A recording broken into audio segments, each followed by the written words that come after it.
सत्संग के वचन। मिली नारदय तुमको, बनाओ काज कुछ अपना। पचो मत आए इस जग में, जान्यो रैन का सुपना। परम संत हजूर स्वामी जी महाराज की वाणी है और आप अपने इस छोटे से शब्द में मनुष्य जन्म के बाबत हम सब जीवों को समझाने की कोशिश कर रहे हैं कि ये मनुष्य का जन्म हम सबको मिला है तो इसमें कुछ अपना काम कर लेना चाहिए। बात यह है कि संत महात्मा मन, माया और काल के जगत में भटक रहे जीवों की हालत देखकर अफसोस प्रकट करते हैं कि लोग परमार्थ को भूलकर स्वार्थ में बुरी तरह खोए हुए हैं।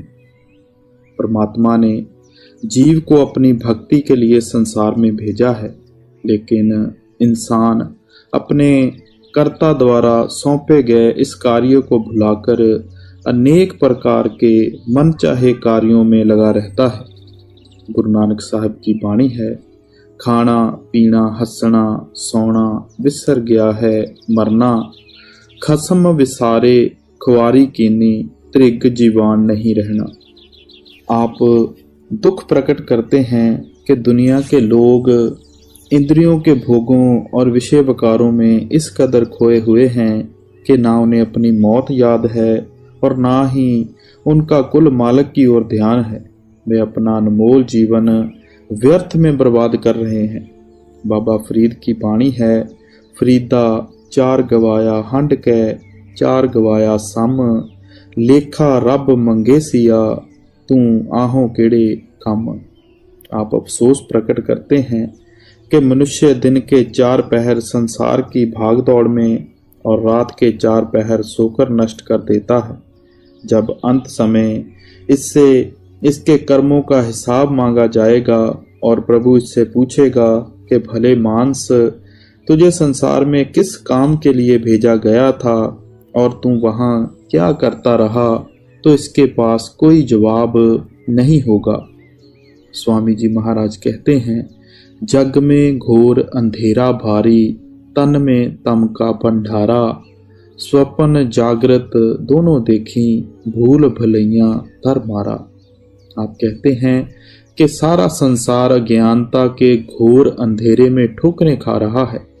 प्रभु सर्वव्यापक है, वह सृष्टि के कण कण में समाया हुआ है, लेकिन वह ना किसी को बाहर दिखाई देता है और ना ही अंदर। इसलिए बाहर और अंदर अंधेरा ही अंधेरा है। जब जागृत अवस्था में जीव अज्ञानता के अंधेरे में पूरी तरह खोया हुआ है, तो स्वप्न अवस्था में इससे ज्ञान की क्या आशा की जा सकती है। ना किसी को संसार की वास्तविकता का ज्ञान है, ना कोई संसार में भेजे जाने के मूल उद्देश्य को समझने की कोशिश करता है और ना ही कोई उस उद्देश्य की प्राप्ति के लिए ठीक दिशा में चलने का प्रयत्न करता है। लोग इस कदर दृश्यमान संसार के शक्लों, पदार्थों, रंग तमाशों, मान बढ़ियाई आदि के मोह में फंसे हुए हैं कि उनके छुटकारे की कोई संभावना दिखाई नहीं देती।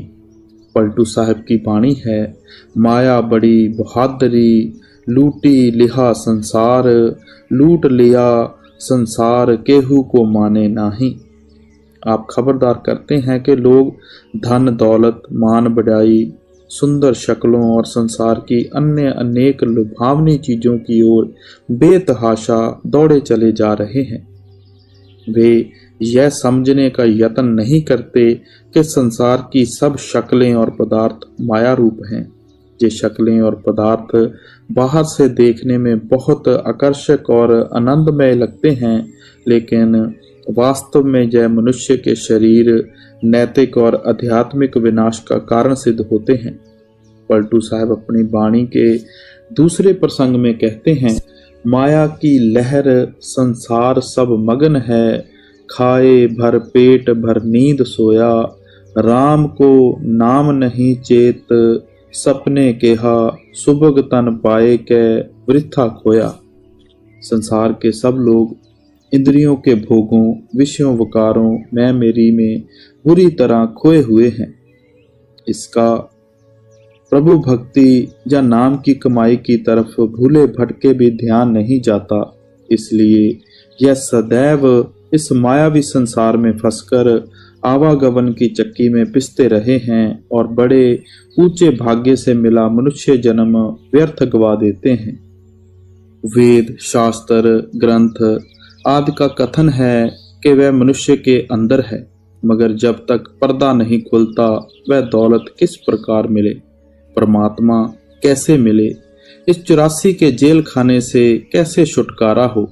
छुटकारा तो तब मिल सकता है जब यह पर्दा खोलकर पिंड और ब्रह्मांड पर चढ़कर अपनी संपत्ति को संभाल ले, उस परम पिता के साथ प्यार करे, मन इंद्रियों की गुलामी से आजाद हो जाए, तो इस जेल खाने से निकलने का राह मिलता है, तब परमात्मा मिलता है।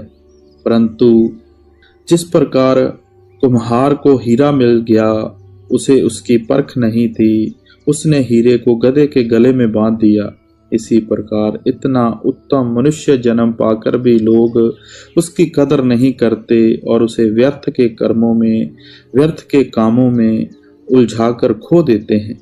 मनुष्य का जन्म सबसे उत्तम जन्म है।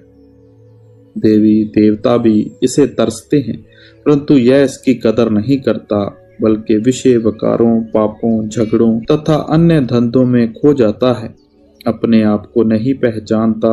इसलिए संत महात्मा समझाते हैं कि भाई, करोड़ों जन्मों के बाद तुम्हें यह मनुष्य जन्म मिला है, कुछ अपना काम भी करो। हमने बेटे बेटियों, मन व इंद्रियों के कामों धंधों में फंसकर अपना काम नहीं किया, सारी उम्र पराया बोझ ढोते रहे। जब अंत समय आया तब आंख खुली। जिस प्रकार रात में घंटे 2 घंटे हम अपना कोई सपना देखते हैं, उस समय हमें वह सच प्रतीत होता है, परंतु जब सुबह उठते हैं तो ध्यान आता है कि सब झूठा था। इसी प्रकार यह संसार भी 10, 20, 50, 100 साल का सपना है। आप कहेंगे कि हम तो जाग रहे हैं। नहीं, जिस दिन मौत आएगी आप कहेंगे, हाय, यह तो सपना था, इससे निकलने का समय अभी है, जो कुछ उपाय करना है अभी करना है। मगर अफसोस, मनुष्य जागता नहीं और अपना काम नहीं करता। जिस प्रकार बुखार के मरीज को मिश्री कड़वी लगती है, हालांकि मिश्री कड़वी नहीं होती, बल्कि मरीज के मुंह का स्वाद कड़वा होता है। बीमार को अच्छे भोजन दो, वह कहता है परे हटाओ। इसी प्रकार यह दुनिया के भोगों में जन्मों जन्मों से ऐसा फंसा हुआ है और कौमों व मजहबों के झगड़ों में ऐसा डूबा है कि इसका यहाँ से निकलना दुश्वार हो गया है। निकलना तो दूर रहा, नाम की ओर तो इसका ख्याल भी नहीं जाता। अगर थोड़ा बहुत कुछ करता भी है तो दुनिया के स्वाद और दुनिया का प्यार बाहर खींच लाता है। महात्मा क्या करें? वह दवा देते हैं, परंतु यह खाई नहीं जाती। जिस प्रकार डॉक्टर से दवा ले आए परंतु खाएं नहीं तो फायदा कुछ नहीं होता। दवा नाक में, बीमार बिस्तर में और गालियां डॉक्टर को वाली बात होती है। इसमें डॉक्टर का कोई कसूर नहीं। इसी तरह जब तक इसका मन अपनी त्रुटियों को नहीं देखेगा, यह सफल नहीं होगा। अपनी दूसरी कड़ी में स्वामी जी महाराज क्या फरमा रहे हैं? दे और ग्रे सब झूठा, भरम में काहे को खपना। अब कहते हैं कि यह घर बार हमारे नहीं है, यह शरीर भी हमारा नहीं है, बल्कि किराए का मकान है, काल का चोला है। सब ऋषि मुनियों तथा हमारे बुजुर्गों ने इसे यहीं छोड़ दिया, हमें भी यही छोड़ना पड़ेगा। परंतु जब तक हम इस मकान में भाव या शरीर में हैं, हमें इससे फायदा उठाना चाहिए। हम भ्रम में फंसे हुए हैं। बाल बच्चे, कौम, मजहब सब भ्रम है। हम अपना कुछ नहीं करते, बल्कि सारी उम्र पराया बोझ ढोते रहते हैं। आप ही सोचें, साथ जाने वाली कौन सी चीज है? जहाँ से हम क्या साथ लेकर चलते हैं। धन दौलत साथ नहीं जाती, बाल बच्चे साथ नहीं जाते, यहाँ तक कि यह शरीर भी हमारे साथ नहीं जाता।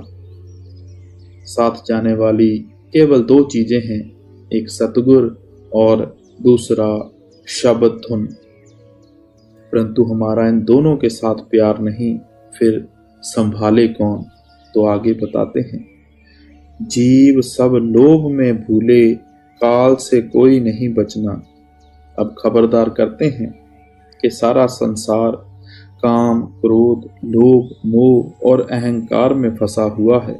सारा जगत काल भगवान का चबेना है। यही कबीर साहब कहते हैं, जगत चबेना काल का, कुछ मुख में कुछ गोद। करोड़ों कौमें आई चली गईं, बना कुछ भी नहीं। हैरानी इस बात की है कि हम लोगों को पूछ करते देखते हैं, परंतु हमारा मन कहता है कि तेरी मौत नहीं, मरने वाले और हैं। काम, क्रोध आदि डाकुओं और इंद्रियों आदियों पर कब्जा कर रखा है। यह कुछ विचार नहीं करता। जब आपको किसी यात्रा पर जाना होता है तो आप 10-15 दिन पहले ही सामान बांध लेते हैं। किसी सराय, होटल या धर्मशाला में ठहरने और खाने का पहले से ही प्रबंध कर लेते हैं। किस रास्ते जाना है, किस तरह जाना है आदि बातों का पहले ही विचार कर लेते हैं। परंतु क्या कभी किसी ने सोचा है कि इस घर को छोड़कर आगे कहाँ जाना है और किस तरह जाना है, किस राह जाना है और रास्ते के लिए सामान क्या ले जाना है। मन माया की गफलत और इंद्रियों के नशे में अकल मारी गई है। तृष्णा अगन जग जारा, पड़ा सब जीव को तपना। अब फरमाते हैं कि आशा तृष्णा ने सारे जगत को कैद कर रखा है। सारा संसार आशा और तृष्णा की आग में जल रहा है। 10 वर्ष, 20 वर्ष, जहाँ ज्यादा से ज्यादा 100 वर्ष की उम्र और बंदोबस्त करते हैं करोड़ों वर्षों का। आशाएं तो पर्वत के समान है, नहीं कोई राह बचने की, जले सब नरक की अग्ना। करोड़ों युग बीत गए, करोड़ों प्रलय और महाप्रलय हो गए, परंतु इस 84 के जेल खाने से हमारा छुटकारा नहीं हुआ। सतयुग, त्रेता और द्वापर बीत गए और आज कलयुग में भी हम सब मौजूद हैं। आज तक छुटकारा नहीं मिला। अगर मिला होता तो आज यहाँ बैठे ना होते। गुरु अर्जन साहब भी फरमाते हैं, कई जन्म भय कीट पतंगा, कई जन्म गजमीन कुरंगा, कई जन्म पंखी सरप होयो, कई जन्म हैवर वृख जोयो। मिल जगदीश मिलन की बरिया, चिरिंग काल ए दे संजरिया। यह जीव करोड़ों जन्म से, अनगिनत युगों से कीड़े पतंगे, हाथी, मछली, हिरण, पक्षी, सांप, घोड़े, वृक्ष आदि बनता रहा है और 84 लाख जूनों में भटक रहा है। अब बड़े ऊंचे भाग्य से मनुष्य का जन्म मिला है। अब इसे चाहिए कि इस 84 के जेल खाने से निकलने का उपाय करे और इसके अंदर जो खजाना है उसे प्राप्त करे। जलेंगे आग में निस्दिन, बहुर भोगें जन्म मरना। मनुष्य पापों और खोटे कर्मों से नरकों में जाता और जलता है। नरकों से निकलने के बाद मनुष्य जन्म नहीं मिलता, बल्कि सांप, घास फूस, पशु पक्षी आदि बनने के बाद मनुष्य जन्म की बारी आती है। हाँ, स्वर्गों से उतरकर मनुष्य जन्म अवश्य मिलता है।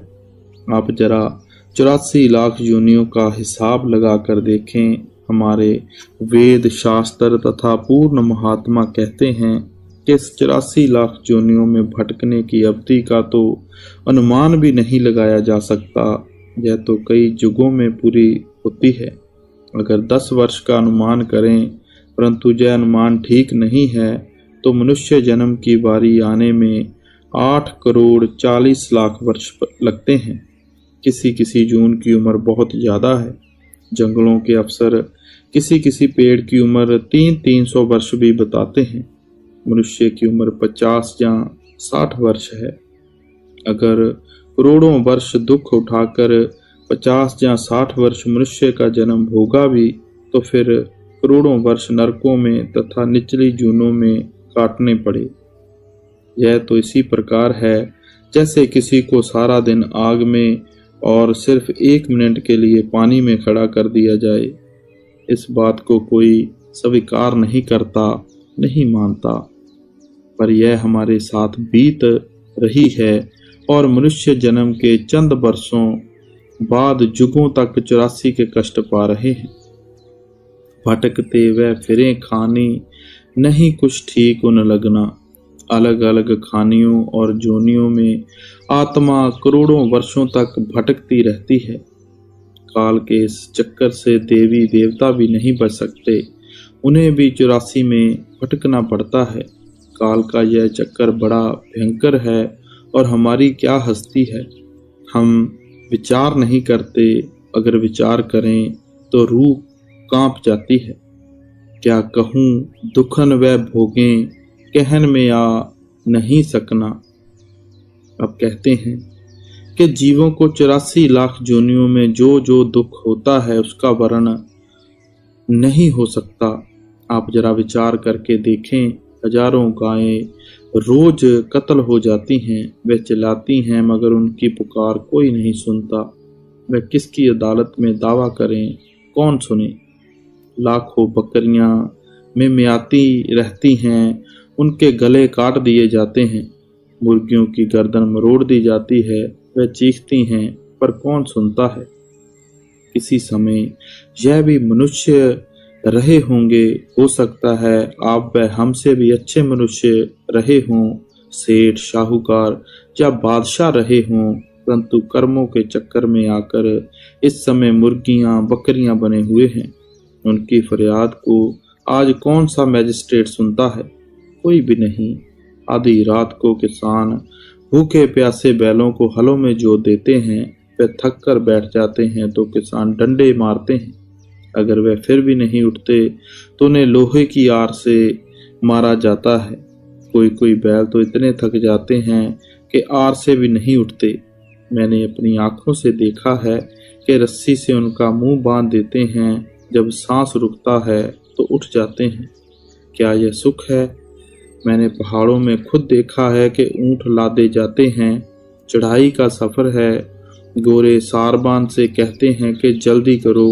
सारबान ने एक ऊंट को डंडा मारा, उसका पैर फिसल गया और ऊंट की पूरी कतार खड्ड में गिर गई। इस दुनिया में दुख ही दुख हैं, परंतु हम विचार नहीं करते, बल्कि कहते हैं ये जग मिठा, अगला किन डिठा।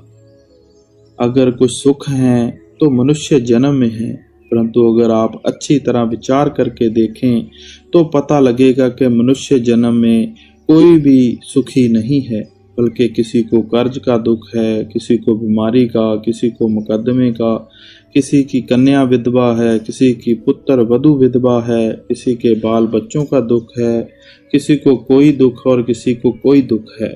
गुरु नानक साहब कहते हैं, नानक दुखिया सब संसार। जो नाम के अभ्यास में लीन है उसी को इस संसार में कुछ चैन है। यही सहजो बाई कहती हैं, धनवंते दुखिए सभी, निर्धन दुख का रूप, साध सुखी सहजो कहे, पायो भेद अनूप। कि जिसके अंदर में नाम प्रकट हो गया वही सुखी है, उसे ही शांति है। सहजो बाई फिर कहती हैं, ना सुख विद्या के पढ़े, ना सुख वाद विवाद, साध सुखी सहजो कहे, लागी सुन समाद। ना आलिम फाजल सुखी हैं, ना गुणी ज्ञानी सुखी हैं, ना वाद विवाद में सुख है, ना कौमों मजहबों में। मैंने कई बार उपदेशकों को देखा है कि वे दूसरे धर्मों के समाज जहाँ सभ्यताओं में जाते हैं वहाँ उन्हें बोलने की इजाज़त नहीं होती, वह सुनकर लाल पीले होते हैं। हालांकि दुनिया को शांति का उपदेश देते हैं। अगर कहीं शांति है तो नाम में है, संसार और संसार के पदार्थों में सुख नहीं, ब्रह्मांड के राज में भी सुख नहीं। अगर कहीं सुख है तो आपके अंतर में। दया कर संत और सतगुरु, बतावे नाम का जपना। अब बड़ी प्यारी बात स्वामी जी महाराज फरमा रहे हैं कि वह संत महात्मा पूर्ण पुरुष जो इस जेल खाने से मुक्त हो चुके हैं, मालिक से मिल चुके हैं, वह हमें इस संसार की अग्नि में जलते हुए देखकर हम पर तरस खाते हैं। उनका हृदय पिघल जाता है और वह हमारे लिए सचखंड छोड़कर मनुष्य बनकर आते हैं और कहते हैं कि भाई, यह देश तुम्हारा देश नहीं, यह कौम तुम्हारी कौम नहीं, तुम्हारा देश सचखंड और तुम्हारी कौम सतनाम है। वहाँ ना जमना है, ना मरना है, ना दुख है, ना सुख है। तुम उस सतनाम रूपी समुंदर की बूंद हो। इसे प्राप्त करने के लिए ना घर छोड़ने की जरूरत, ना कौम, ना मजहब छोड़ने की और ना ही काम काज छोड़ने की जरूरत है। इन जातियों, बिरादरियों और रिश्तेदारियों ने मनुष्य के ऊपर पर्दा डाल रखा है। नहीं तो संतों का उपदेश तो इतना सरल है कि 5 वर्ष के बच्चे से लेकर 100 वर्ष के बूढ़े तक इसके अनुसार अभ्यास कर सकते हैं। यह मार्ग क्या स्त्री क्या पुरुष सबके लिए समान है, सबके अंदर है। यह नाम सारे संसार के लिए एक है। वह ना गुरमुखी है, ना संस्कृत, ना अरबी, ना फारसी। वहाँ कोई बोली या भाषा नहीं है, तो कोई पुस्तक भी नहीं है। यह अनलिखित कानून और अकथ कथा है। वह पढ़ने, लिखने, बोलने में नहीं आ सकता। मालिक से मिलने का यह मार्ग संपूर्ण संसार के लिए एक है। परमपिता परमात्मा एक है, उसकी शिक्षा एक है, उसकी प्राप्ति का मार्ग भी एक है और सबके अंदर है। अंदर जाएं, पर्दा खोलें, तब पता लगे। वहाँ ना हिंदू, ना कोई रियायत, ना मुसलमान, ना ईसाई, ना सिख। वहाँ किसी के लिए कोई रियायत नहीं। कबीर साहब का कथन है, जात पात पूछे ना कोई, हर को भजे सो हर का होए। वहाँ इश्क और प्रेम का सवाल है। मन व इंद्रियों की गुलामी से आजाद होने का सवाल है। लोग जहाँ कौम, मजहब, स्वार्थ, ईर्ष्या, द्वेष आदि की आग में जल रहे हैं, परंतु वहाँ कोई लिहाज नहीं है। धार्मिक पुस्तकें पढ़कर देख लें, सबका यही कहना है। जो संत सचखंड से आते हैं वह सबको एक ही उपदेश देते हैं कि भाई, तुम्हारे अंदर नाम है। अपनी आत्मा को 9 द्वारों से निकालकर 10वीं गली में ले आओ और सुरत को शब्द अथवा नाम के साथ जोड़ दो। वेद उसे नाद और काशवाणी कहते हैं। गुरु नानक साहब ने उसी को आद सच, जुगाद सच और गुरबाणी कहा है। एक ही मार्ग, एक ही उपदेश है। ना माने युक्ति, यह उनकी सुरत और शब्द का गहना। संतों की शिक्षा आसान से आसान है, स्वाभाविक है, जुगों जुगों से चली आ रही है। वह सनातन से सनातन है, सृष्टि के आदि से है और वह ईश्वरीय ज्ञान है। जब दुनिया बनी तब से ही संतों का यह मार्ग चला आ रहा है, परंतु इतना आसान होते हुए भी संसार इसे मानता नहीं।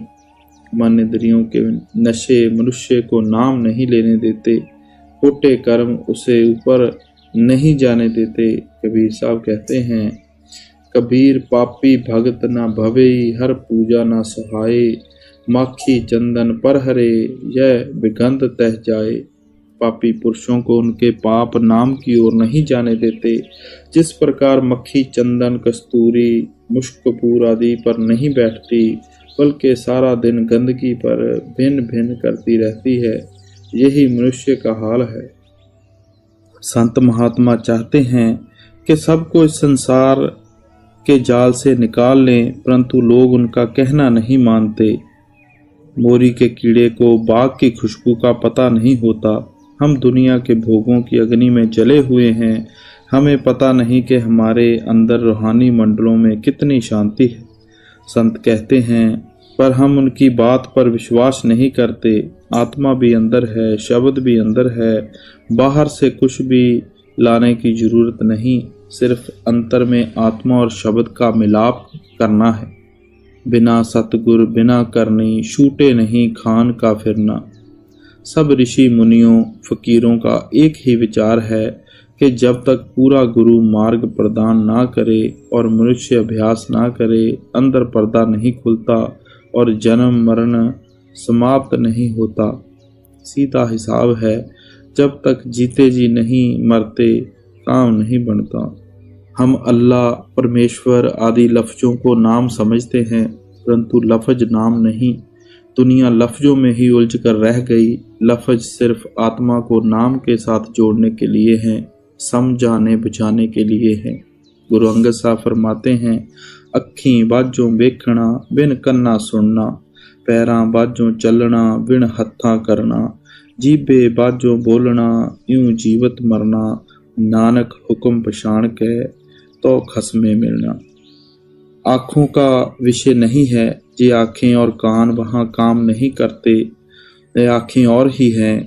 उस देश में यह शरीर नहीं जाता, वहाँ कोई भाषा नहीं है, कोई ग्रंथ शास्त्र इंजील आदि नहीं है। वह कब मिलता है?